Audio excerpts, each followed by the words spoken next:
A temporada de 2019 da Fórmula 1 chegou ao fim, então chegou a hora de fazermos uma análise sobre os ensinamentos que nós pudemos ter nesta campanha de 2019. Então nós vamos fazer nessa edição do Debate Motor de número 188, 5 análises, 5 ensinamentos que a Fórmula 1 de 2019 nos trouxe. Eu sou Bruno Ferreira, tenho a companhia do Lucas Santoc, meu parceiro de Projeto Motor, convidando vocês a ficarem de olho nas nossas redes sociais, no facebook.com/Projeto Motor, no Twitter e no Instagram no @Projeto Motor e, é claro, lá no projetomotor.com.br. Lucas, antes de a gente começar então a fazer a análise mais detalhada, nós tivemos aí 21 corridas, né, nessa temporada de 2019, né? O ano que vem vai ser um pouco mais longa, mas por enquanto é ainda aquele tamanho que é o maior da história da Fórmula 1, né, de 21 corridas. Como é que você resumiria em poucas palavras, assim, o que foi a Fórmula 1 de 2019, assim, como que você resumiria para quem não pôde assistir às provas? A primeira metade de ano chato e uma segunda metade de ano que foi uma das melhores dos últimos anos aí, eu diria, talvez dos últimos, 15 anos aí. Acho que dá para resumir a temporada bem assim, foi bem dividida e acho que a segunda metade, alta qualidade as corridas, eu gostei muito. Pois é, né? Acho que ficou essa sensação de que não teve a competitividade que poderia, sobretudo por causa do começo, né? A Mercedes começou a temporada avassaladora, né? Conseguiu emendar várias dobradinhas seguidas, até quebrou o recorde nesse sentido, né? Para um começo de temporada. Então a primeira coisa que eu te pergunto, assim, Lucas, por que isso aconteceu? Por que uma temporada que prometia tanto acabou sendo dessa forma, acabou sendo tão dominada pela Mercedes, a Mercedes que selou os títulos com bastante antecipação? Bruno, acho que dá para perceber, até pelo desempenho que Ferrari e Red Bull Honda tiveram no segundo semestre, que a Mercedes ela estava pronta desde o começo, coisa que os adversários talvez não estivessem. Além disso, não cometeu erros quando ela teve as chances, né? Então, no começo da temporada, tiveram oportunidades, os adversários tiveram oportunidades, mas a Mercedes ela não cometia erros. A equipe é muito eficiente. A gente vê que desde o começo da era híbrida ela vem vencendo todos os campeonatos, mas já faz uns anos que ela não tem mais aquele desempenho sozinha, né, dentro da Fórmula 1, e que mesmo assim ela vence. Por quê? Porque ela responde em desenvolvimento, porque ela, na maioria das vezes, não sempre, mas na maioria das vezes acerta nas estratégias, ela é eficiente nas corridas, ela é eficiente na classificação, sabe fazer o compromisso certo. Então a Mercedes ela dominou porque chegou no começo do ano, Red Bull e Honda ainda não estavam no patamar que precisavam e que talvez ainda nem estejam ainda no patamar que precisam estar para disputar um título, mas mostraram muito mais competitividade do que no começo. E a Ferrari, que talvez teria alguma chance de disputar, errou muito, não teve a eficiência esperada. A Mercedes estava pronta. E entre os dois ali, né, se você perguntar por que o Hamilton dominou tão fácil, bateu. O Hamilton é um piloto muito bom, né? Um piloto muito mais completo do que o Bottas. O Bottas até largou bem, né, Bruno? Uhum. Mas aí o Hamilton começou a empilhar a vitória na cabeça do Bottas e aí quando o Hamilton vai, ninguém segura mais o cara. Quando o Hamilton fica tranquilo, né, e fala assim, agora eu posso guiar corrida a corrida, não preciso pensar no campeonato, aí lascou a vida, né? Porque aí o cara passa o carro mesmo. Aí fica difícil, né? A questão é que no começo do ano a Mercedes até parecia que estava um pouco mais vulnerável, né? Porque na pré-temporada o carro ainda parecia que não estava lá no nível que deveria estar, os pilotos mostraram até uma preocupação que... Tudo bem, a Mercedes às vezes ela joga um pouco de pressão para a concorrência e fala, não, a Ferrari está mais rápida e tudo mais, mas realmente na pré-temporada houve um momento em que a Mercedes não estava mostrando aquele rendimento. Só que ela soube reagir de forma muito rápida, né? Na verdade até seguiu o planejamento dela desde o início, né, que era um planejamento que já existia, que na segunda bateria de testes ela traria ali as novidades mais importantes no carro, traria um pacote aerodinâmico que realmente começaria a temporada, e aí sim o carro já se mostrou pronto para isso, né? E aí, execução, né, de estratégias, a Mercedes como você bem falou, né, não é sempre que ela acerta, porque nenhuma equipe acerta sempre, mas a taxa de acertos é muito maior do que a taxa de erros, né? E a gente também pôde ver isso na temporada. Confiabilidade, né? Acho que é um ponto que sempre, que nunca é demais enfatizar, confiabilidade. A Mercedes ela construiu esse domínio acachapante no começo da temporada, né? Que ela conseguiu ali tanto construir um domínio em termos de pontuação, como até em termos de embalo, né, de motivação, coisa que a Ferrari não conseguiu, né? A Ferrari que teve uma chance de ganhar a segunda corrida do ano no Bahrein e viu tudo se despedaçar, né? A gente vai falar da Ferrari daqui a pouquinho, mas a gente viu que a Mercedes conseguiu ser bastante eficiente. E o Hamilton, né? Acho que o Hamilton tem de ser enfatizado mais uma vez, né? Eu até acho que a temporada de 2018 dele foi a obra-prima da carreira dele, mas 2019 ainda assim ele não deixou em desejar em nada, né? Teve alguns momentos em que o Bottas conseguiu... parecia que o Bottas ia tentar ali fazer uma graça, mas realmente em consistência, em erros, né? O Hamilton é um piloto que erra muito pouco, né? Um piloto que você vê cometendo muito poucos erros em 2018. Em 2019 a gente viu isso também acontecendo, né? Errou pouquíssimas ocasiões, enquanto que o Bottas também desperdiçou ali pontos importantes na Alemanha, por exemplo. Então a gente viu um piloto que está pronto para tirar o que o carro precisa ter, né? Quando o carro é mais rápido, ele vai lá e ganha, e quando o carro não está mais rápido, tira o melhor resultado possível. E é nisso que você vai construindo ali toda a pontuação, construindo toda a vantagem sobre a concorrência, e quando você vê a pressão já está enorme nos rivais, e aí fica muito difícil de pegar, né? Então acho que esse é o primeiro ponto que a gente destaca aqui nessa edição do Debate Motor. Segundo ponto, Lucas, os ensinamentos que a Ferrari traz, né? A Ferrari que também parecia que, no começo da temporada principalmente, parecia que ainda tinha umas chances de pelo menos fazer a sua campanha mais forte, né? Fazer a sua principal ameaça à Mercedes, desde que começou, né, essa era 2017 para cá, né, que foi a era em que a Ferrari deu essa ressurgida. O que aconteceu, Lucas? O que você acha que a Ferrari ensinou? O que o episódio da Ferrari ensinou que a própria equipe pode aprender para 2020? Bruno, eu acho que a Ferrari é exatamente o oposto do que aconteceu com a Mercedes. Então, por exemplo, você vê a pré-temporada, né, que a Ferrari começou ali muito forte, andando forte, e a Mercedes mais na dela. Mercedes quietinha, veio com um carro, depois chegou na segunda fase de testes, aí um carro todo modificado. Aí tem muita gente até na época falando, nossa, olha lá, a Mercedes teve que correr atrás. Não, aquilo era planejamento. A Mercedes ela tinha um planejamento para a temporada. O que ela ia fazer, o que ela ia desenvolver e que tipo de carro ela queria. Ela queria ter um carro que mesmo que fosse vulnerável nas retas, mas que economizasse pneu, que administrasse bem os pneus e que fosse rápido de curva. A Ferrari ela errou no planejamento dela. Você vê, ela é um carro que fez um monte de pole position, né? Um monte de pole position. Ou seja, era rápido em uma volta, era rápido, muito rápido de reta, ridiculamente rápido de reta, virou até uma piada, né? O pessoal começou a falar que a Ferrari projetou um dragster em vez de um Fórmula 1, né?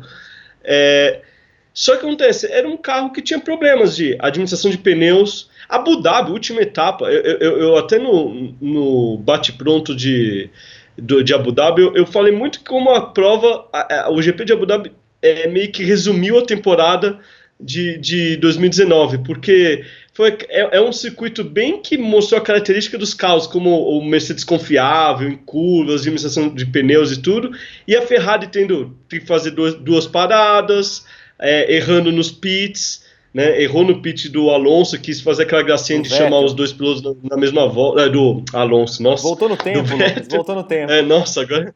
É porque ela tá errando desde aquela época, em Abu Dhabi, né?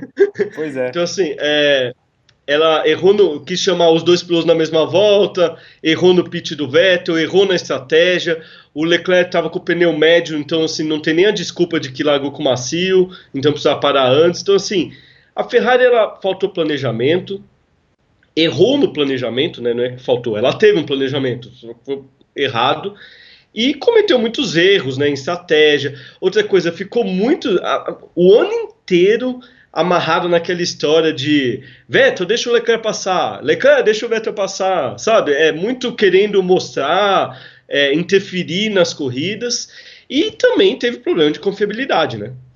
Como você lembrou, Bruno, o Bahrein, por exemplo, segunda corrida da temporada, ela tinha a chance ali de já fazer a primeira vitória e perdeu a vitória por um problema de confiabilidade, e isso se repetiu depois, mais para frente. Então acho que a Ferrari, o que ela leva para casa é que ela talvez, a temporada 2019 construiu muito pouco para a de 20. Então ela vai ter que rever alguns conceitos para 20.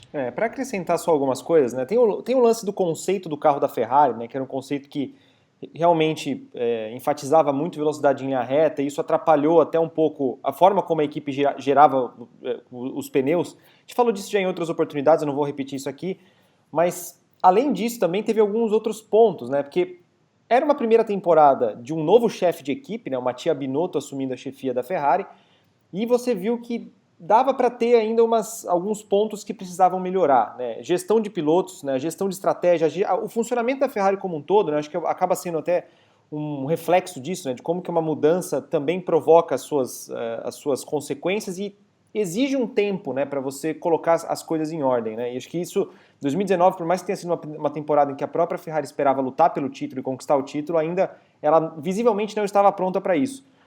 E a questão dos pilotos, né, eu acho que dá para destacar também que, primeiro que foi uma dinâmica um pouco incomum, né, acho que até para os padrões da Ferrari, a gente vê dois pilotos realmente batendo de frente um com o outro, né, de um tentando desafiar na prática mesmo o domínio interno do outro, e realmente muitas vezes isso causou alguns atritos desnecessários para a Ferrari, se você levar em consideração que, da perspectiva da Ferrari, a principal ameaça dela era a Mercedes, né, ela tinha que preocupar com o inimigo do lado, não com o inimigo lá de dentro. Então você via realmente o Leclerc e o Vettel naquela briga de poder, né, para ver quem que se destacava em relação ao outro. Aconteceram vários lances, vários desdobramentos que foram deixando a relação ainda mais e mais prestes a explodir.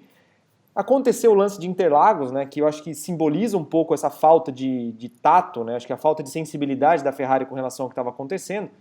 Então acho que esse é um ponto que eu destaco também. Sem contar, né, que a Ferrari construiu, né, todo esse projeto recente, né, nos anos recentes, 2017, 2018, tudo em cima de um piloto que é um tetracampeão mundial, que foi o Vettel, e mais uma vez o Vettel também não fez aquela temporada de encher os olhos, né? Acho que isso também a gente precisa enaltecer nesse tópico, que o Vettel não conseguiu se impor sobre um companheiro de equipe que é mais inexperiente do que ele, acabou cometendo alguns erros importantes. A gente falou do Bahrein, que o Leclerc quebrou, mas também foi que uma prova em que o resultado foi jogado fora da perspectiva do Vettel por causa de uma rodada também. O lance do Canadá, que a gente já falou aqui em outras oportunidades. Enfim, o GP de Silverstone, né, que também foi um lance de erros. Enfim, são alguns pontos que você vai criando todo um conflito interno, você até mina um pouco a confiança do seu piloto. E quando você vê, né, se você tá com todos esses problemas e do outro lado tem uma Mercedes que está voando, fica muito difícil de você fazer frente, né? Eu acho que o ensinamento com relação à Ferrari é o mesmo ensinamento que a época de domínio da Ferrari trouxe na década passada, né? na década de 2000, que era, para você derrotar a Ferrari, você precisava ter um projeto perfeito, um projeto que estava redondinho. Você tem que ter um piloto que está pronto para assumir esse papel, você tem que ter um carro que seja rápido, seja confiável e que seja versátil, né? Ou seja, que seja rápido em várias pistas diferentes. Você precisa ser estrategicamente impecável, você precisa ser forte tecnicamente, né? Demorou para aparecer e apareceu a Renault em 2005 e 2006. Agora é a mesma coisa, para derrubar a Mercedes você precisa ter uma equipe que seja muito forte e a Ferrari ainda não está pronta para isso, né? Então 2020 vai ser uma temporada que a Ferrari vai ter que mostrar que aprendeu algumas coisas em relação a 2019. Isso eu acho curioso, Bruno, que mostra como também essa administração dos pilotos foi mal feita. Porque a sensação, não sei se você vai concordar comigo, Bruno, mas a sensação que eu tenho é que o Leclerc termina em alta porque no primeiro ano dele na Ferrari, segundo a Fórmula 1, ele bate o Vettel, né? Uhum. Só que parece ele termina o ano em alta, mas meio amarrado e meio descontente, e o Vettel termina em baixa, mas também de uma forma meio estranha, assim, sabe? Então não dá nem para falar assim que o Leclerc bateu mesmo o Vettel e vai ser o líder da Ferrari. Ou o Vettel realmente fez uma temporada ruim, mas ele aparentemente está pronto, ele tem condições de reverter.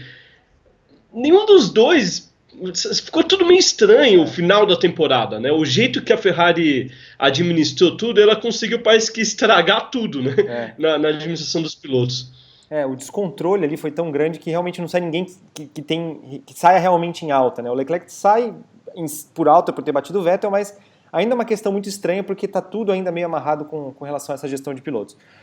Mas a Ferrari, né, que esperava até lutar pelo título e ficou longe disso, né, acabou não conseguindo chegar muito perto, ela acabou sendo até em alguns momentos ameaçada por Red Bull e Honda, né? Red Bull e Honda, que lideradas pelo Max Verstappen, conseguiu 3 vitórias, né, que foi exatamente o mesmo número da Ferrari em 2019, mas acho que trouxe também algumas respostas, né, Lucas, porque essa era uma das grandes histórias que intrigavam todo mundo no começo do ano, né, como é que seria a Red Bull com Honda, será que vai começar a construir um projeto que pode trazer uns frutos interessantes.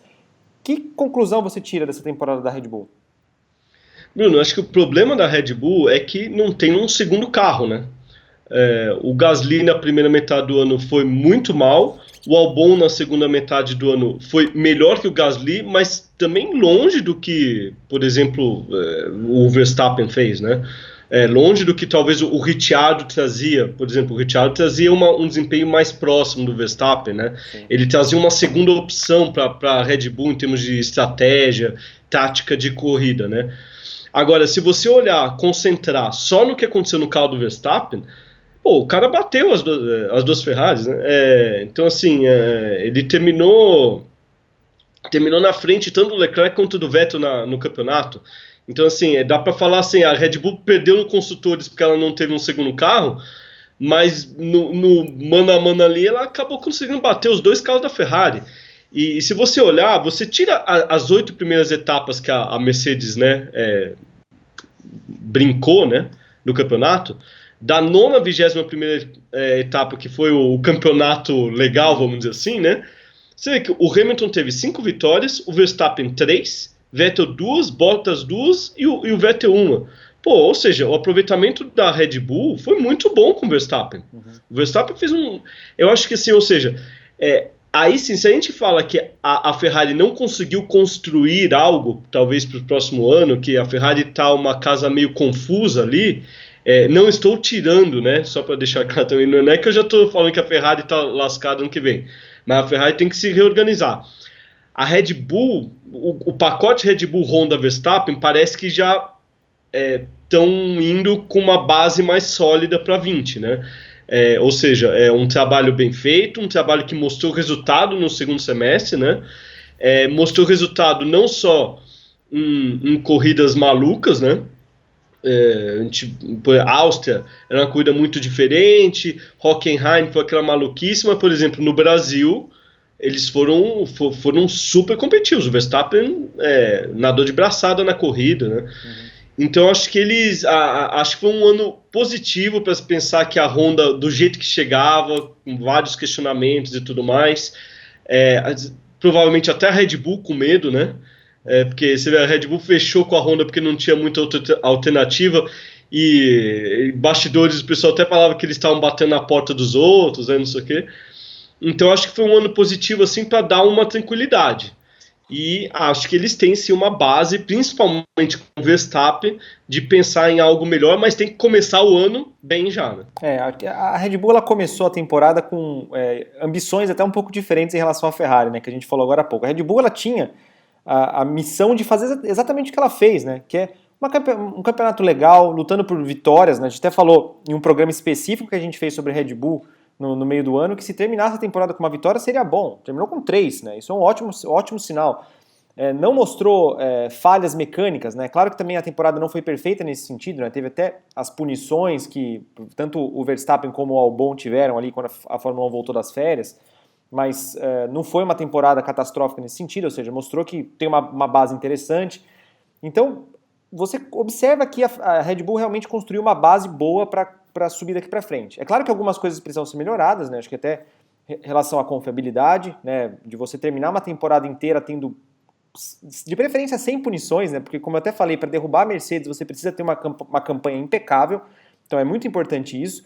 O Verstappen, eu acho que foi um dos grandes destaques da temporada, mas também tem alguns pontos a melhorar. Eu acho que teve alguns errinhos que não precisavam, né? Como, por exemplo, em Spa, que era uma corrida que acabou sendo jogada fora, porque na primeira curva ali, numa largada ruim, acabou jogando fora. São coisas que acontecem, né? É muito difícil um piloto fazer 21 corridas e não cometer erro algum. Todos eles erraram, mas se você está querendo derrubar alguém que está mais acima de você, você tem que cometer menos erros do que a tua concorrência. Então, é um ponto que faz parte da construção da maturidade do Verstappen. E, é claro, o segundo carro, né? A gente viu que o Pierre Gasly teve uma série de acidentes na pré-temporada, né? Que acabou minando a confiança dele. Ele bateu em Barcelona e depois começou a temporada já bem mal, né? Demorou muito para ele se recuperar, inclusive até me surpreendeu como ele conseguiu se recuperar nessa ida para Toro Rosso, né? Ele conseguiu, acho que, se reconstruir mais rápido do que o Kvyat fez quando o Kvyat foi rebaixado, né? Mas então acho que isso foi um ponto positivo, mas colocaram o Albon lá e por mais que o Albon tenha melhorado, ele não teve toda a preparação, né? Então acho que vai ser uma oportunidade boa ver o Albon como vai ser na pré-temporada, fazendo todos os testes, todos os procedimentos, conhecendo o carro tanto quanto o Verstappen, né? Eles vão começar no novo carro em pé de igualdade, então quem sabe, né? Quem sabe a Red Bull consiga dar um passo além, mas realmente foi uma base para um trabalho bom, mas agora ela vai precisar continuar melhorando, né? Porque em 2019 ela tinha que responder algumas perguntas, mas agora as perguntas vão mudar para 2020, né? Agora a expectativa vai ser mais alta e a Red Bull precisa continuar elevando o seu jogo para conseguir manter essas expectativas. E Lucas, feita essa análise sobre o pelotão da frente, né, o pelotão de ponta dessas três principais equipes, tem ali uma série de histórias acontecendo do pelotão intermediário para trás. Quem que termina essa temporada em alta e quem termina em baixa? Começa falando de quem está bem, Lucas. Quem que você acha que do pelotão intermediário saiu felizão da vida em 2019? Acho que a McLaren, né, Bruno? Acho que foi uma boa evolução. Durante o GP do Brasil lá eu senti o pessoal bem satisfeito. Lógico, é um time que ainda tem na memória grandes momentos, né? Num passado não tão distante assim, né? Tá ficando cada vez mais distante, mas não é ainda tão distante assim, né? Nessa década mesmo, né? Chegou a disputar título e tudo. Mas acho que a McLaren mostrou, depois de anos aí batendo cabeça, finalmente mostrou algo, né? Foi o primeiro ano que a gente viu aí, desde 2014, eu diria, a primeira vez que eu vejo a McLaren fazer algo para cima e não para baixo, né? Uhum. E eu destacaria também como piloto o Sainz, né? Que nesse pelotão intermediário acho que carregou bem a McLaren. Difícil sempre a gente fazer aquela comparação com uma referência nova, né? Então, assim, será que a McLaren poderia mais na mão de um piloto ainda melhor? Porque o Norris, apesar de parecer ser um piloto muito talentoso, mas era um primeiro ano, né? Uhum. E o Norris mostrou dificuldade, principalmente em ritmo de corrida, né? Em classificação ele já parece que pegou rápido.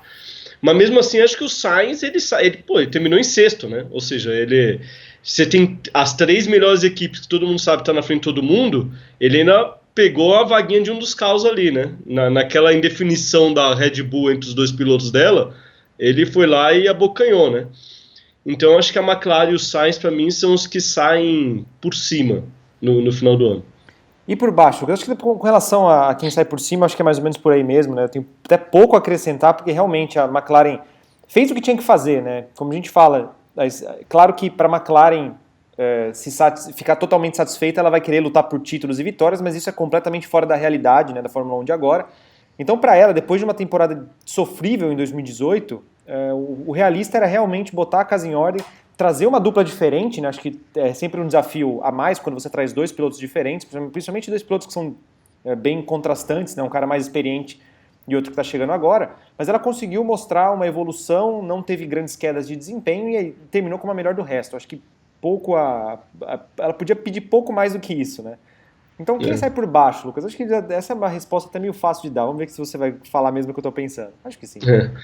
Não, e só para destacar que a McLaren ela saiu a melhor do resto, mas bem melhor que o resto, né? Sim. Porque 145 pontos contra 91, já puxando o gancho da Renault, né? Uhum. Acho que a Renault...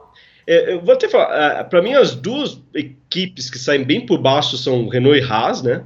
A Haas, porque eu acho que ela vinha numa evolução constante e em 2019, pela primeira vez, ela tomou um soco na cara e não reagiu bem, né? Isso que é o pior. A Fórmula 1, ela é difícil. Ela é difícil, né? Não é à toa que a gente vê equipes como McLaren e Renault sofrendo, né? Então a Renault, acho que ela ficou... a Haas, ela ficou um pouco mal acostumada, que entrou bem, aí foi só evoluindo, então parecia sempre aquela equipe que estava sempre numa boa. 2019 a gente já fez até um programa só sobre a Haas, né, Bruno? Acho que o pessoal pode dar uma procurada, mas muitos problemas dentro e fora da pista que atrapalharam, né? Então acho que a Haas sai bem por baixo e precisando aí rever conceitos. E acho que a grande decepção é a Renault. Ficou muito marcado para mim, Bruno. Eu estava lá em Interlagos, no GP do Brasil. Para quem não sabe, você acaba a prova, a gente assiste a corrida, os jornalistas, a gente assiste a corrida na sala de imprensa, né? A sala de imprensa em Interlagos ela é embaixo, literalmente embaixo do paddock, né? E aí você acaba a corrida, você pega uma escadinha, vai ali para o paddock e vai lá para a área das coletivas e entrevistas, né? Acabou a corrida, os carros estavam chegando ainda ali, não tinham nem indo para o pódio ainda. Eu já estava subindo a escadinha, quem que eu já vejo descendo a escadinha indo para o estacionamento? Cyril Abiteboul. Cara, ou seja, você vê assim, é muito aquela coisa, parece o técnico que tá para ser demitido e sai de camburão, assim, do estádio. Você vê uma fase terrível, acho que a Renault precisa rever tudo, apostar uma grana pesadíssima no Ricciardo. Aliás, as últimas informações eu até fiquei surpreso, o pessoal tá falando que ele ganha quase o que o Vettel ganha na Ferrari, então assim, colocaram muita grana mesmo, e não conseguiram desenvolver o carro não vai, não faz o que precisa fazer, terminou em quinto em construtores, mas um quinto assim, longe da McLaren, e 6 pontos na frente da Toro Rosso, que é o time B da Red Bull, sabe? Então assim, eu acho humilhante para uma marca como a Renault. Então acho que para mim é a grande, mais do que decepção, acho que o modelo de mau trabalho que está sendo feito na Fórmula 1, uma marca do tamanho da Renault, e espero que isso não signifique até o pessoal tirar o plug lá do programa, porque realmente é até difícil ver o que eles vão fazer. Pois é. E um ponto também que eu até destacaria, né, que é tudo uma questão de perspectiva, né, ou de expectativa. Né? A expectativa sobre a Williams era tão baixa que, mesmo quando ela tem uma temporada sofrível como teve em 2019, ela não é tida como uma decepção. Mas eu acho que não dá para passar batido. Assim, a temporada que a Williams fez, um ponto que foi conquistado ali numa situação completamente incomum, perdeu o teste de pré-temporada porque não conseguiu se planejar direito. Então é uma equipe que sai muito mais embaixo ainda, né? Começou o ano em baixa depois de 2018 e conseguiu terminar ainda mais em baixa. Né? Então acho que é uma equipe que não dá para deixar passar batido esse ponto da Williams. E Lucas, quem então chega em 2020 com mais coisas em jogo? Cite aí alguns nomes, algumas equipes, alguns pilotos que você acha que 2020 será uma temporada decisiva. Eu até fiz a brincadeira quando a gente estava fazendo a pauta, lembrando que todo mundo, né? Porque na Fórmula 1 você tem que provar toda a corrida, todo final de semana, né? Você ganha 2 seguidas e bate na terceira, o pessoal já começa a falar que você não era tudo aquilo, né?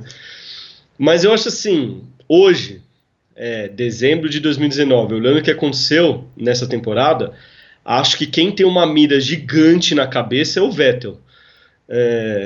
E quando eu digo mira, não é que eu acho que pode ser demitido, não, mira eu digo assim, até assim, imprensa, o paddock em geral, os fãs, todo mundo tá olhando assim, falando, e aí, cara, cadê o Vettel, né? Porque já são aí 3 anos, pelo menos, de um piloto, 3 não, vai, acho que um pouco exagero, mas 2 anos com certeza, de um piloto muito abaixo do que se espera de um tetracampeão mundial, com 50 e tantas vitórias que ele tem. Eu não sou daqueles que acham que o Vettel era uma enganação, que não sei o que, eu acho que ele realmente está passando por uma fase terrível. Eu acho que o Vettel é um grande piloto, e acho que ele mereceu os títulos que ele conquistou com um grande carro, com um grande pacote, mas ele teve que mostrar muitas vezes. E agora, mas acho que assim, em 2020 é um ano para ele mostrar se ele continua sendo um grande piloto ou se ele vai virar piloto, ou se ele vai, não sei, querer se aposentar, ou se ele vai virar um piloto às vezes para ir apostar num projeto novo, Renault, sabe, essas coisas assim. Acho que 2020 é um ano para o Vettel decisivo. Pois é, eu também acho que o Vettel é um piloto que chega em 2020 com muita coisa a se provar, mas também, para não falar as mesmas coisas, eu acho que também a Renault é uma equipe que vai chegar em 2020 tendo que mostrar o porquê, né, o que ela está fazendo ali. Né.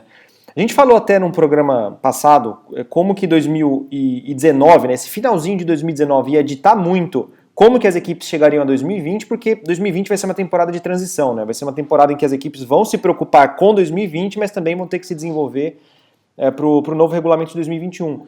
Então a equipe vai ter que se reconstruir, né, ela vai ter que construir a sua boa forma, restabelecer o seu domínio do pelotão intermediário, né, que ela teve em 2018 e perdeu em 2019 de forma categórica para a McLaren, né, McLaren que é cliente dela, né, usa o mesmo motor que ela. Então vai ser uma equipe que vai chegar com uma mira muito grande também na cabeça, e aí você pode falar até das pessoas envolvidas, né? Você tem uma fabricante gigante botando muito dinheiro na Fórmula 1 e a liderança vai ser ainda mais e mais questionada caso os resultados não melhorem. Então acho que a Renault vai fazer umas mudanças, né? Vai tá com um piloto novo, o Esteban Ocon chegando para tentar dar uma revigorada, né? Não que acho que esse seja o problema, mas é uma tentativa de mostrar para o mundo que as coisas vão ser diferentes, né? Ou pelo menos que a equipe quer que assim seja. Mas vai ter que provar na prática. Então acho que esse vai ser um dos pontos interessantes a se observar em 2020. Mas e você, pessoal? Você que está assistindo a gente neste vídeo aqui nessa edição do Debate Motor, o que você acha, né? Quais foram os ensinamentos que 2019 te trouxe e o que você está mais ansioso para ver em relação a 2020? Quem tem mais coisa em jogo para a próxima temporada da Fórmula 1? Deixe seu comentário aqui embaixo, não se esqueça de curtir o vídeo, assinar o canal do Projeto Motor e ficar de olho lá no projetomotor.com.br. A gente vai chegando ao fim dessa edição do Debate Motor. Lucas, valeu pela companhia de sempre, galera, grande abraço e até a próxima.